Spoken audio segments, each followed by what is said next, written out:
Oke teman-teman, jadi hari ini gue akan test ride motor Yamaha Gear 2021. Ini adalah Yamaha Mio Blue Core 125 yang paling baru ya. Jadi Mio itu ada beberapa series, dari Mio M3, Mio Z, Mio S, lalu ada Mio Gear ini gitu. Nah, jadi kita akan coba motor ini dan kita lihat kayak apa sih motornya. Oke?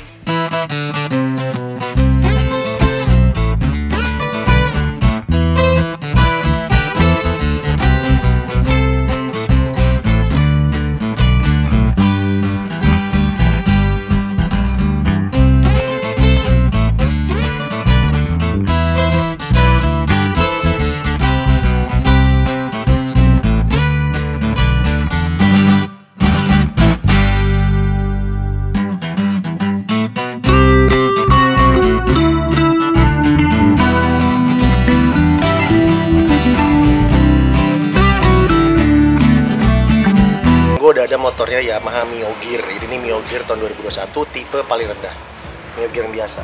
Oke, ini warnanya adalah dark gray ya, dark gray, dan dia glossy, tidak doff. Lalu sudah dikasih beberapa light mode lah. Misalnya lampu sennya nih udah dikasih stiker amber ya, orange gitu, lumayan rapi sih, lebih manis jadinya. Nah, jadi motor ini sebenarnya ada di kelas 120 cc entry level. Dia nemenin Mio Z, Mio M3, dan Mio S gitu ya. Kalau lo suka misalkan naik motor untuk belanja segala macam, ini lebih bisa banyak gantungan ya sih coba.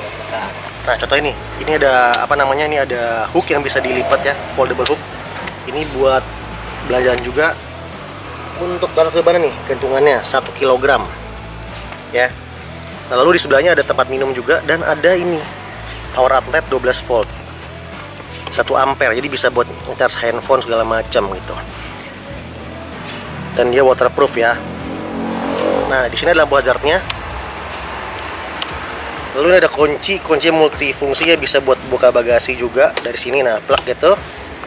Terus bisa buat kunci motornya. Dan dia magnetic key shutter biasa. Plug bisa tutup ya. Fitur standar untuk motor zaman sekarang. Nah, lalu di sini ada hook lagi, jadi kalau lu buat belanja enak banget ya, motor bisa gantung depan, belakang, dan juga nih lihat ya bagasinya. Nah, kita lihat bagasinya. Nah, bagasi ini cukup besar ya, jadi memang tidak muat helm, tapi ini buat naro jas hujan, naro sepatu, naro belanjaan kecil gitu masih muat banget.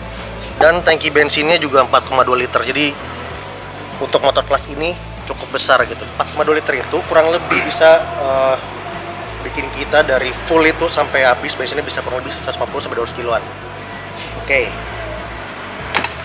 Menurut gue soal model ini tidak mungkin bukan selera semua orang, tapi menurut gue cukup unik. Jadi belakangnya ini mirip NMAX, dia agak tidur gitu tapi membulat gitu.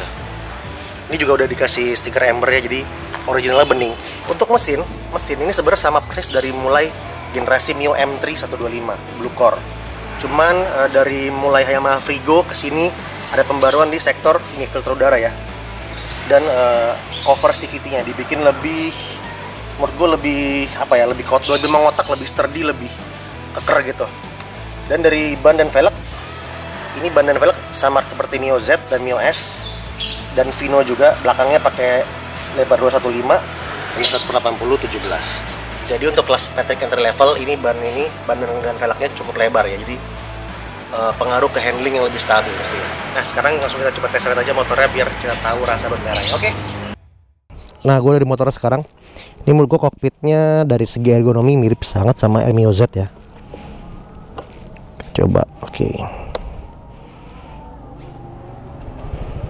Oh, udah pakai brushless starter, jadi dia starternya halus ya.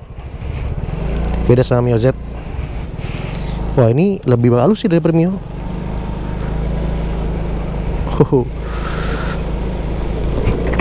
Oke, dia ada eco indicator juga di sini.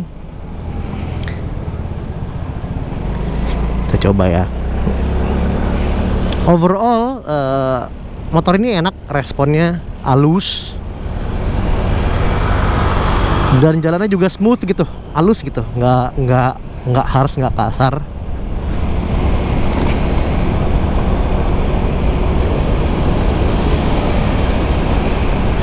Dari posisi ergonomi cukup nyaman. Ini mirip banget sama Mio Z sih.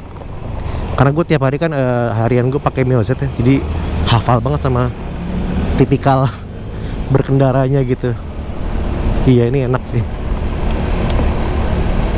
Tarikannya ya mirip,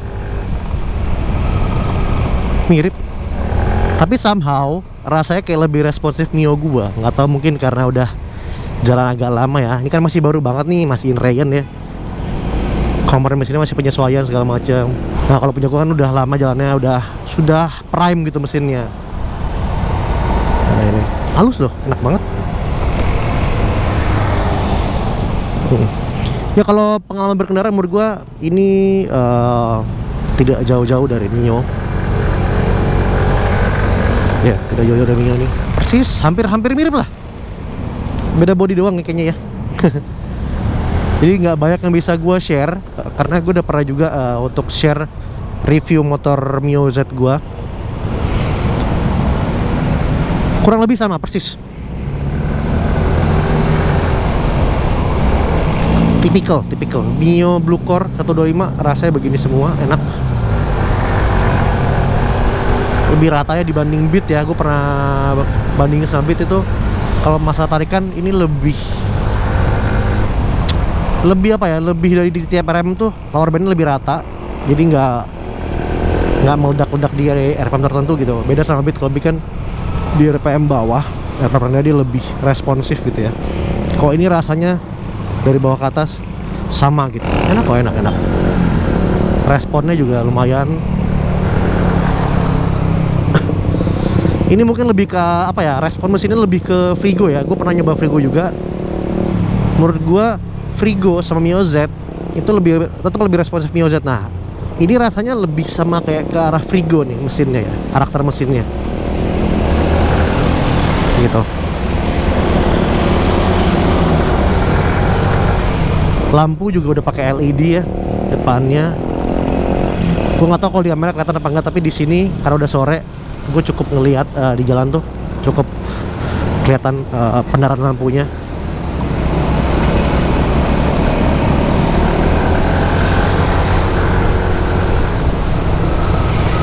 Untuk spion sama kayak Mio Z juga, visibilitasnya cukup bagus karena tiangnya tinggi juga dan kacanya cukup lebar dan cembung ya, jadi visibility oke, no complain. Dari speedometer juga menurut gua ciri khas di kelas kayak gini, di kelas entry level, cukup simple, masih analog semuanya, gak neko-neko lah ya. Cukup udah dibaca juga, angkanya gede-gede ya. Rasa berkendaranya familiar banget buat gua. Nggak banyak yang bisa di-share karena persis, kembali lagi gue bilang, ini persis kayak Mio Z, bedanya cuman looks-nya aja gitu. Ini persis, handlingnya juga sama. Nekuk-nekuknya tuh sama-sama beringat kayak Mio Z. Oh ya, maaf kalau misalkan lafal gue agak kurang bener nih, karena helm gue ini bagian pipinya ya, bagian cheeknya itu lumayan tebel, jadi pipi gue tuh nggak bisa, jadi mulut gue tuh nggak bisa ngatup sempurna kalau ngomong. Jadi kayak mungkin huruf tertentu kayak S misalkan, itu jadi gue ngomongnya jadi kurang bener gitu, kayak orang cadel jadinya. Kocak di helm. Oke, ini enak sih motornya, nyaman, remnya enak. Mio Gear ya sih, mungkin kalau gue disuruh milih Mio Z atau Mio Gear, gue akan milih ini ya. Karena apa? Karena untuk gini, kalau gue beli motor di beli motor di kelas ini motor yang akan gue gunakan untuk misalkan belanja ke minimart atau misalkan bawa-bawa sesuatu. Jadi gue pilih deknya lebar lumayan, terus gantungannya juga ya, ini motor cukup praktis ya. Tempat minumnya nih, side pocketnya lumayan gede, ada power outlet socketnya, terus ada gantungan di depan sama di bawah sini. Ya kembali lagi, jadi motor ini punya utilitas yang lebih bagus daripada Mio series yang lainnya gitu. Terus bagasinya juga lebih lebar ya, itu sih enak sih. Jadi gue dibanding Mio Z, gue akan pilih ini. Terutama juga masalah desain, itu balik lagi preference masing-masing ya. Tapi kalau gue lebih suka desain ini, lebih simple, dan kalau dari garis-garis bodinya kelihatan dan kerasa kalau nyuci motor ini tangan lu nggak bakal nyangkut kayak nyuci Mio Z gitu. Mio Z tuh bodinya tajam-tajam, Mio M3 itu juga sama. Ini lebih slick ya, lebih bulat-bulat, kayaknya aman buat cuci sendiri gitu. Oke, jadi kesimpulannya, menurut gua Mio Gear ini cukup worth untuk dibeli ya. Di range harga yang 16 jutaan itu, menurut gua fitur-fitur yang dia tawarkan cukup berfungsi dengan baik, sepertinya cukup berguna ya. Dan motornya sendiri juga ini udah pasti handal, karena Mio 125 itu juga udah dari tahun, udah sekitar 5 tahunan umurnya ya. Jadi mesinnya sendiri udah pasti tangguh, platformnya, sasisnya udah pasti tangguh juga, udah pasti terbukti lah, teruji di jalan gitu. Tapi dari segi fungsi, utility, ini motor menurut gua dengan harga 16 jutaan cukup worth untuk dibeli gitu di kelasnya. Oke, kalau gitu sampai sini aja. Dikicu cabut dulu. See you the next video. Ciao. Ya, jadi itulah dia tadi review singkat dari gua tentang Yamaha Mio Gear ini. Jadi kesimpulannya, ini adalah motor entry level dengan fitur yang menurut gue paling berfungsi ya untuk sehari-hari. Jadi yang gue lihat adalah fungsi-fungsinya seperti akomodasi, misalkan kayak ruang penyimpanan, power outlet socket, terus ada 2 gantungan di depan dan di tengah deck gitu.